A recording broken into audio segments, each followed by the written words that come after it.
মধ্যপ্রাচ্য ঘিরে উত্তেজনা দিন দিন ভিন্ন মোড় নিচ্ছে।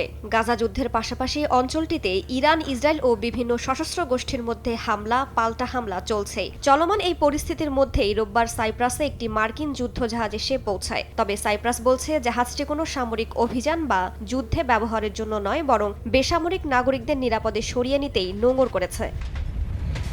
মার্কিন দূতাবাসের বরাতে সাইপ্রাস জানায়, মধ্যপ্রাচ্যে সংঘাত আরও বাড়ার আশঙ্কা করা হচ্ছে। তাই ইউরোপীয় ও অন্যান্য দেশের বেসামরিক নাগরিকদের নিরাপদে সরিয়ে নিতে যুদ্ধজাহাজটি পাঠিয়েছে ওয়াশিংটন। এদিকে এ বিষয়ে সর্বাত্মক সহযোগিতায় প্রস্তুত দ্বীপরাষ্ট্র সাইপ্রাস।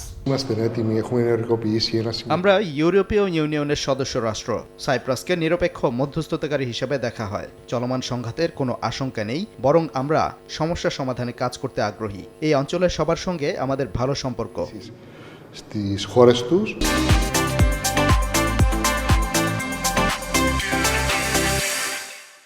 এর আগে লেবাননের সশস্ত্র গোষ্ঠী হিজবুল্লাহর বিরুদ্ধে হামলার জন্য সাইপ্রাস ব্যবহার করে ইসরায়েলকে অস্ত্র পাঠানোর অভিযোগ ওঠে যুক্তরাষ্ট্রের বিরুদ্ধে। এরই জেরে তেল আবিবের পাশাপাশি সাইপ্রাসেও হামলার হুঁশিয়ারি দেয় হিজবুল্লাহ। বিশ্লেষকদের মতে সাইপ্রাসের ভৌগোলিক অবস্থান ইসরায়েলের জন্য খুবই গুরুত্বপূর্ণ। সাইপ্রাস থেকে লেবাননে হামলা চালানো তেল আবিবের জন্য সুবিধার। এ কারণে সাইপ্রাসের মাধ্যমে ইসরায়েলকে অস্ত্র সহায়তা দেয় যুক্তরাষ্ট্র।